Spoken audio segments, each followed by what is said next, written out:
Тина во земјата на загадките и НЗГ областа 51 се најновите книжевни дела на младите писатели Сара и Стефан Петковски од Пробиштип. По Седмиот самурај и Стрелата на смртта, осмооделенецот Стефан Петковски денес со гордост во раце го има и најновото трето дело, кое представува возбудливо четиво за млади и возрастни, а младата шестооделенка, неговата сестра Сара Петковска, се гордее со нејзината најнова книга Тина во земјата на загадките.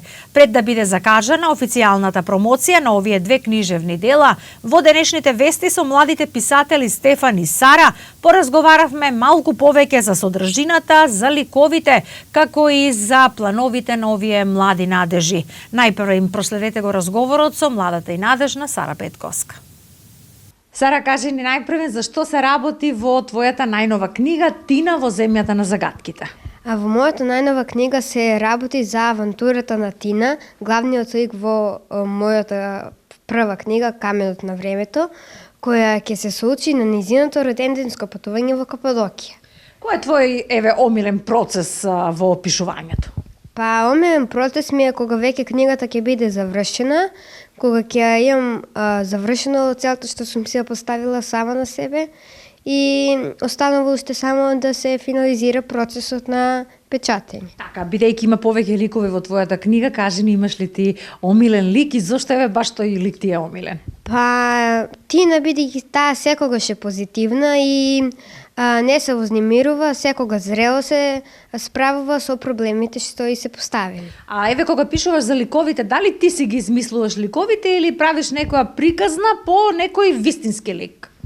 Па ликовите најчесто се измислени, но има некои случаи од вистинскиот живот што се спомнати во книгите. А како реагираат еве твоите соученички, твоите другарчиња на овие книги што ги пишуваш, што ги издаваш, какви се нивните реакции? Велат ли браво Сара, како постигнуваш? Еве кои прашања обично најчесто ти ги упатуваат? Па често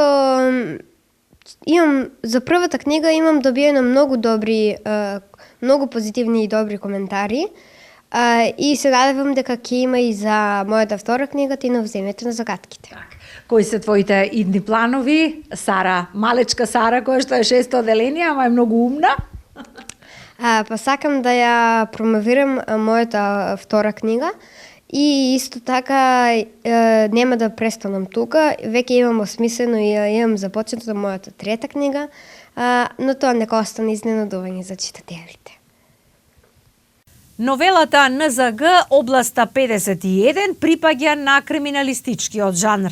За своето возбудливо четиво, наменето за млади и возрастни, поразговаравме со младиот автор Стефан Петковски. Да го прашаме и Стефан, еве зашто се работи, зашто се зборува во твојата најнова книга, Стефан? Па во мојата најнова книга, значи трета книга поред, НЗГ областа 51, се работи за едно невладино здружение на гении. Значи во тоа невладено здружение на гении работат 6 луѓе, а тие луѓе се со многу висок коефициент на интелигенција и се соочуваат со проблеми кои може да наштетат до човештвото и тие добиваат мисија да ги решат.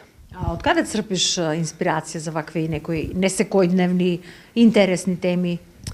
Па инспирација црпам најпрво од книгите кои ги читам, филмовите и крими сериите кои ги гледам на телевизија и од енциклопедиите. Читаш и енциклопедии? Секојдневниот живот. А Стефан, може ли да ни објасниш во кратки црти како тоа изгледа од она процедура, од идејата која што имаш во главата, па на крај до едно напишано и издадено дело вака во форма на книга како што е твојата најнова НЗГ областа 51? Па најпрво, јас ја имам осмислено веќе целата книга, кога почнувам да пишувам од почеток до крај. Го имам осмислено текот на настаните, но како поминува времето, самиот тек на настаните јас го менувам бидејќи добивам нови идеи и на тој начин потоа се праќа книгата на лектор и стигнува до издавачка куќа. Што се има испреплетено во твоето најново дело? Има ли наука, фантазија, реалност некој? Па не само во моето последно дело, туку во туку во сите мои книги кои ги имам, објавеност се испреплетуваат овие три работи: наука, фантазија и реалноста. Значи, науката се испреплетува на тој начин, бидејќи имаме многу научни факти и точни информации, потоа реалниот свет, самите топоними и кратинки за владините организации, и фикција, значи самата книга самите книги се засновани на нереален свет. За да создадеш нешто, обично нели секој има инспирација, еве ти спомена дека читаш книги, дека работиш со енциклопедии, веројатно истражуваш на интернет. Имаш ли некои идоли едноставно кои што еве те водат напред и ти помагаат во создавањето на твоите дела? Еве НЗГ е нели твое трето дело, спомена и ти самиот. Па да, имам идоли. Всушност, авторката на серијалот романи Хари Потер, J.K. Роулинг, таа е една од моите инспирации. Там, бидејќи ги прочитав незините книги, јас поради тоа започнав да пишувам. Значи, тоа е твојата инспирација.